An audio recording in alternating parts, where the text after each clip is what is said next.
Today's day 11 of the 22-day challenge to raise awareness for veteran suicide, and hopefully we don't have a 23. The 23rd stands up. That's been my motto for this.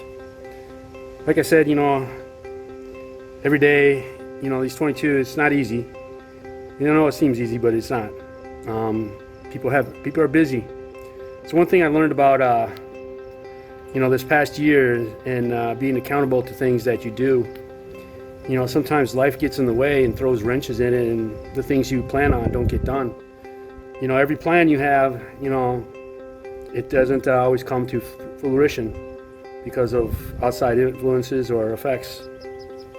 And sometimes you have to adapt and overcome. And that's one thing that us Marines are supposed to do, is adapt and overcome. Me personally, last year I couldn't adapt and overcome. I was just so depressed I couldn't even do it. I knew what to do and I tried a little bit, but in the end I just saw failure. And in the end I didn't know how to say, how did I lose my job, and I did such a good job at the same time. It was difficult because I tried to tell the truth in everything I do. And how do you reconcile that when you know you did a good job, but somebody somewhere says, we don't need you? It's sort of hard to comprehend that. And it's, when you get down there, like I said, it's hard to get out. You have to think of positive things, and I wish I had, more of that somehow. God, I wish I had some DI yelling at me, you get the hell up and start doing something, but I didn't. I had friends call and stuff like that. That helps, but it doesn't get you to get up. Phone call is easy to hang up and then sit there and go right back to what you were doing, which is basically nothing.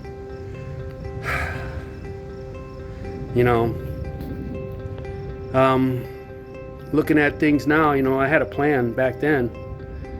And I don't think I told anybody a plan except for one of the parents, maybe two. And this was my plan, actually.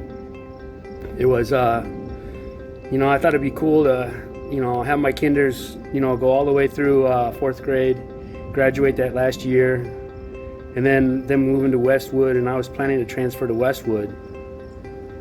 And God, I probably should have done it a year earlier, and I thought about it. But I was loyal to Linares, and I thought she needed me, so I stayed. And my whole idea was to follow the kids from kindergarten all the way up to high school at Spring Lake Park. I really found Spring Lake Park to actually be like a home. I actually thought I moved closer to it, like a 5-minute drive to work. I really felt like I belonged there. As a kid growing up in Minneapolis, I actually lived in one of the I would say projects for Spring Lake Park area, and I used to live right next to Spring Lake Park, and I really never knew it. I just knew about New Brighton, where St. John the Baptist was, and I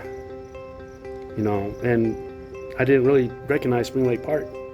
Even as a kid, I always wondered at the Catholic school, man, where do these guys play football at? And they was all Spring Lake Park. And I had no idea. I was such an idiot. But I always wanted to play football. I never got that chance to do so.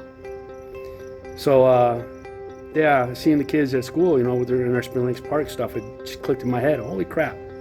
So that's where they played back in the day. And I played for Spring Lake Park in Blaine for soccer, but it didn't click. Maybe I'm a little slow at that as a kid, and now too, maybe, who knows.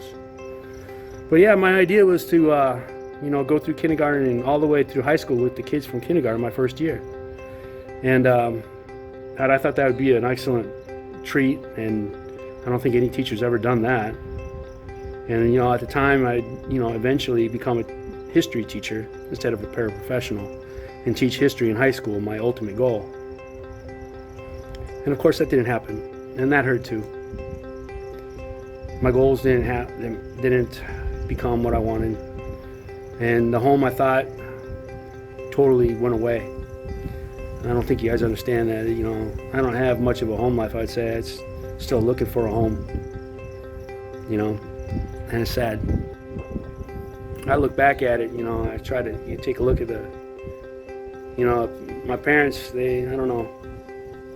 But I take a look at all my friends' parents, they've all helped. Every single one of them. They're like my second second mom and dad, you know.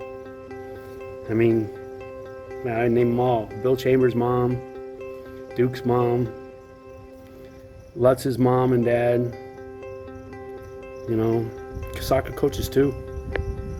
They're like my dads too.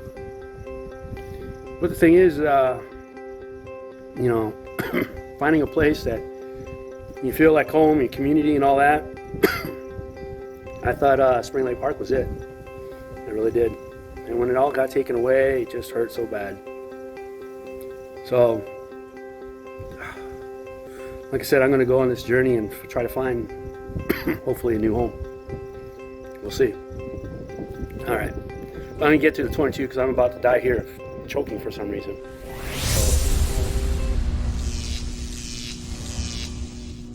But, so, if you're, like you said, if you're feeling down, stuff like that, toolbox, find things you like, do something you like, gives you some positivity, some motivation. Take those baby steps and keep trying to climb and ask for help. You got to ask for help.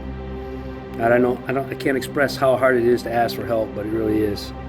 And I've seen it in many different situations, but you got to ask for help and help someone get you out there and guide you through the problem. At least point you in the right direction and tell you what you need to do. I know it's hard. I'm going to get to 22 now.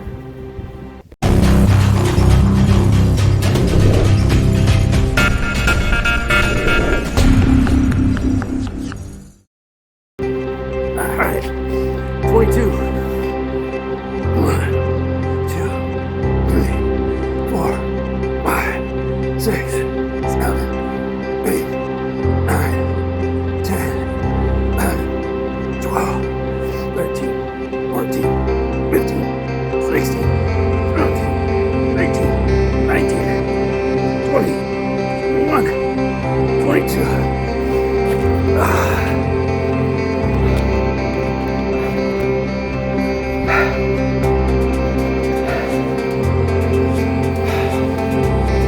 Today, I'm going to nominate Bailey from 4th and Cocoa. Get your 22, brother.